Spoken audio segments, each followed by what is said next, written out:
Ka-Gravity! Hello! Ate, kuya, hello!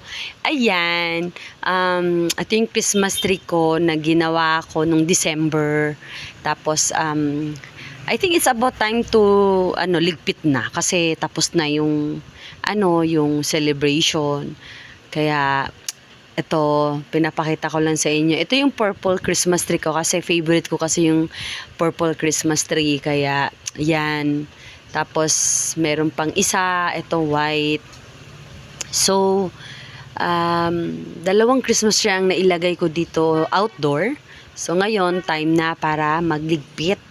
Kasi ayoko din kasi na maalikabukan sila ng sobra-sobra. Kaya ayan, liligpitin na natin. Kaya pinapakita ko lang din kung paano ako magligpit ng Christmas tree. So, ayan o. So, first of all, syempre, inuuna ko muna patayin yung mga Christmas lights. Ang iba dito is disposable Christmas lights. Pero, although disposable siya, tumatagal siya sa amin kasi nga po, proper storage at saka dapat po bago kayo magligpit ng mga Christmas lights, be sure po talaga na naka-off ng mahabang oras yung mga series natin, mga Christmas lights, dapat naka-off siya. Kung pwede po overnight, patay na natin siya para mag-cool down. Kasi, kailangan natin siya ligpitin pag medyo malamig na. Kasi meron niyang powder sa loob ng mga bulb na yan. So, pag yaan medyo naligpit nyo, ikaka-off nyo lang. Mas madali siyang masira at tsaka madaling mapundi. So, ayan o. So, yan. Magsisimula na natin. Ayan. O, diba? Kailangan natin ligpitin ng maayos para tumagal palalo yung ating mga Christmas decoration. Ayan. So, yung mga bulaklak, sinesegregate ko by color. Yan. Alam nyo, matagal na sa akin yung mga petals na yan. Matagal na yan. Ilang taon na rin yan. Bakit ho? Kasi, basta sabi ko nga, proper storage. At saka kung ako po nagliligpit ng mga bulaklak na yan, nakataob.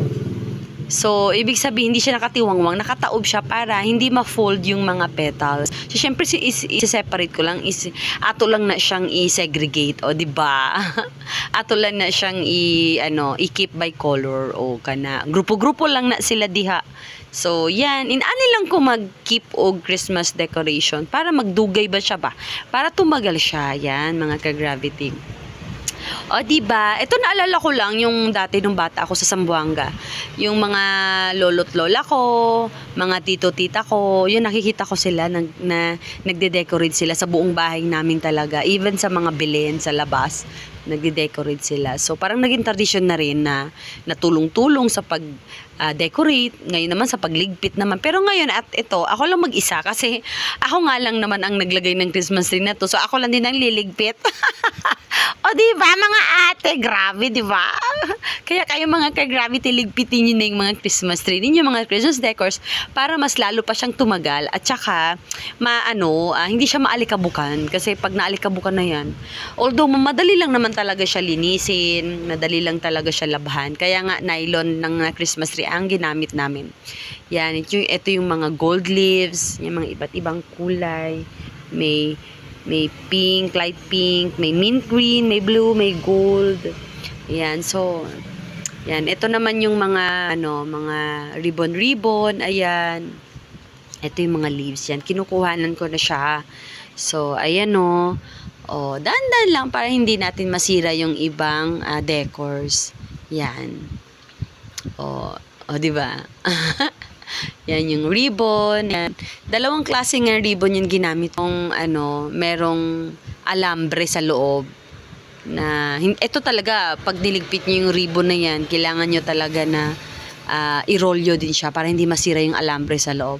Meron din yung parang net type na na ribbon na pwede lang talaga siya labhan at saka hindi siya nasisira kahit gusot-gusutin pa natin siya. O, diba? Yan. Yun. So, liligpitin na natin kasi tapos na nga yung New Year. Ayan, medyo ayoko na rin humaba yung baka ma-expose sa dust. Yan. Ito yung sinasabi ko na net type na ribbon na madali siyang paglaruin, madali siyang i-design, madali siyang isabit sa Christmas tree. Kasi nga, made of nylon yung mga Christmas tree. So, madali siya tusukin doon sa loob. So, pumuporma lang agad siya. At saka madali din talaga siya labhan. Hindi siya nasisira. Maliban lang ito sa green na ito, yan, medyo may alambre yan, kaya hindi siya pwedeng basain. So, kailangan talaga siya i-keep agad. So, ayan mga ka-gravity. So, don't forget to subscribe, like, and follow our videos. Bye!